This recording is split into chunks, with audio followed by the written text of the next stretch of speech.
Il y a des discours dans les classes moyennes ou populaires qui sont des discours vraiment profondément plus inquiets quant à, à la possibilité, par exemple, de payer les études des enfants.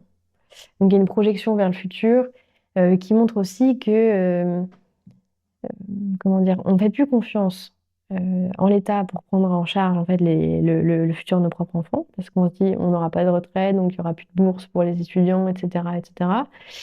Donc les gens ne veulent pas dépendre de l'État et en même temps, en fait, ils constatent le délitement des services publics, etc. Mais en même temps, ils espèrent toujours plus de l'État. Donc ils disent en fait, si l'État ne me donne pas plus d'aide pour être parent, bah, je ne ferai pas d'enfant. Donc on est dans un cercle vicieux qui enfin, ça s'auto-entretient et on ne se dit jamais, on ne se dit pas, je vais prendre ma responsabilité justement et euh, et enfanter simplement parce que moi j'aurais des choses à lui transmettre et peut-être qu'en effet la mobilité sociale est compliquée aujourd'hui, mais en fait, que le sacerdoce, c'est pas enfin, que le sacre, c'est pas le diplôme, quoi, qu'on peut être épanoui dans sa vie en faisant autre chose.